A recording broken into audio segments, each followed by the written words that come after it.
You're a superhero.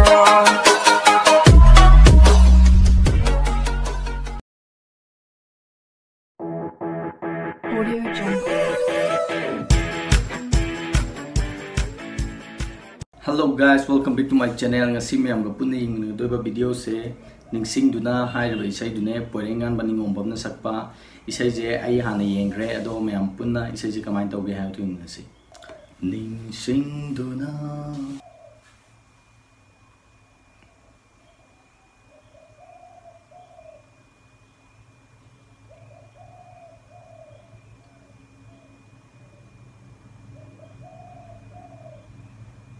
ningsing duna gehu ni ne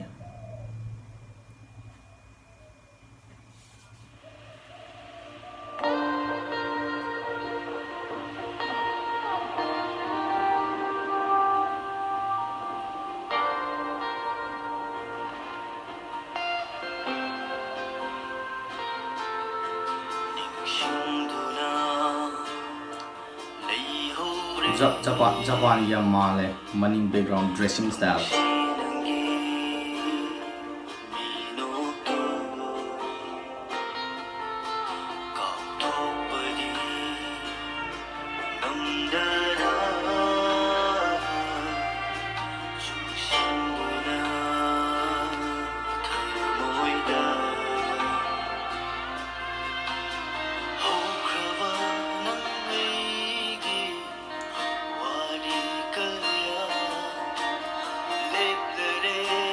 Sigra matung da wari lakai tai muang to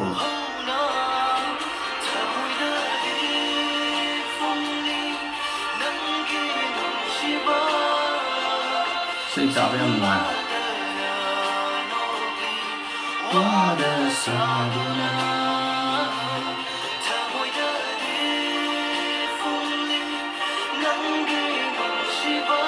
na drona ko jukki du gi nupa ngi ge jala fu na gi ka ma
Satpa halakpas ano man yung tawag sat kiba malakpa mo tawag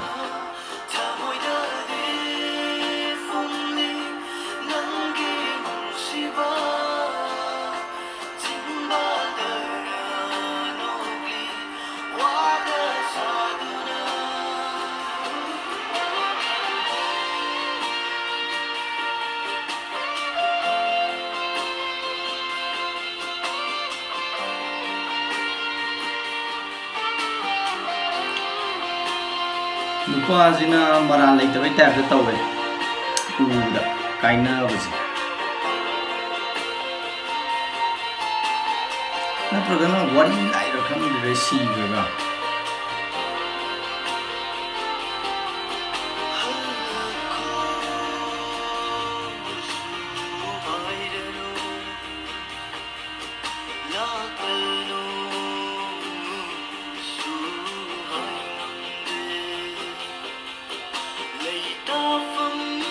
Ilusan ya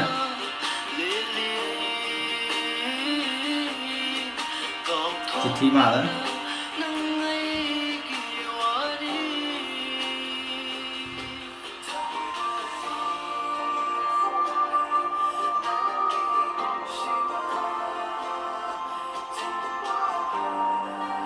ꯅꯨꯄꯤꯁꯦ ꯋꯥꯈꯜ ꯑꯅꯧꯕ ꯑꯃ ꯂꯥꯛꯑꯦ ꯂꯩ ꯊꯥꯡꯖꯜꯂꯛꯏꯁꯦ ꯅꯨꯄꯥꯗꯤ ꯑꯗꯨꯝ boring ꯆꯨ ꯂꯩ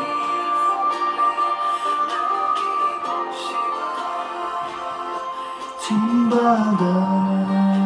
ꯃꯨꯠꯂꯤ ꯋꯥꯗ ꯁꯥꯗꯨꯅ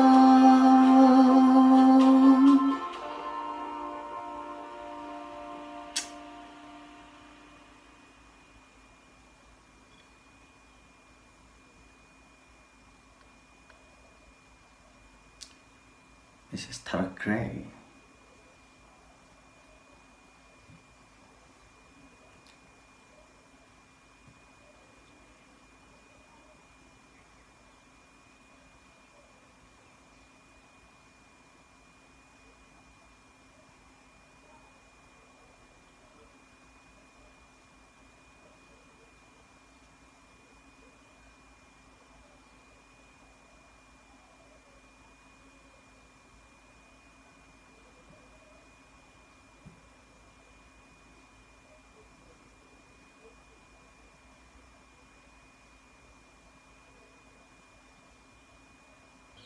Video namingayda video je number loraga wa khara ngang ba horpoda mai je muthokre ado aina sum video je mai lakpa ngai na mai lakpa ngai raga namge ne yeng ngai jidagi laptop tagi mangal je thokla ga mai de yaiba matam jida mai mut khibijine hena isai jiga chana ba mung dai wangang dorabra na khalle adu ki damta thank you Manipur government electricity department ado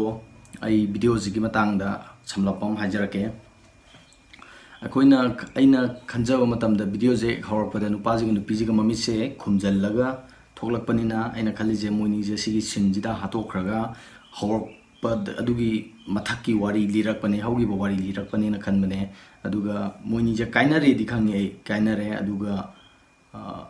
adugi moini yu wari do sum lirakpane mayamna moini je maral laibagi matungina hatokraba matungdana adubu aina khallu je am onarame aina isai saiba maruk tu da aina hangba matamda isai je kamain tawbuno aidi sumaina khalli khole na hangba matamda e taw adudi onare akoina khalli je sumain tawbuni khotpani akoina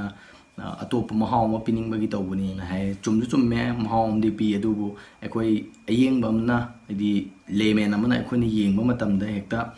keno khangba ngamde wari je adu akoi na hek yengba khangba ngamba wari do oina oheningi ado isai jida jawrmi ba wari je akoi nupa je nupi je ga di kainai kaina baje kaina graba matungda tawbudune haugi ba wari na te yawrai je kaina graba matungda nupa je ju nupa ji na adum stuck tawga haidi nuksi du ta dum lupaga lehawba aduga nupi du ju matam khara nuksi du lupal lehawrga ju matam gi matung ina ma ju wakhal honga aga anoba asama pura aga chatkiba di lai pusalaiba pirakhiba pochai loisalaiba aduga last ta akoi emoji ma thechalamiba aduju nopagi emoji ma thechalamido aduna tapadi nupi je nuksibido adum leramaga ju amuk khong halla chatkhre atopada chatkhre na habane kona message amaju laidana adunu tapje nupi du gidi punsi ma hogre nupa du gidi adum stuck torga lehawe habane do aroibada hapatang noga lehawduna taise nupa se hairiba nungsibeduda adum stuck torga lehawi nupi duna hana khong thangtoki na habane ado video je yam phajai story line ke loi phajai adubu akoina yengba matamda irai laina khangba video dudi oidre mathangdadi hena phajaba akoina jek yengbada khangba video ohenbiu habje thamjage hoi atopa khangba syam ba adubu ayambanadi khangamgani thajade asigi oinadi matang swaida lusinjari aingonda kai to honingi habadu sum yamna habiro asigi matang swaida lusinjari mathangi video da mung tengnersi bye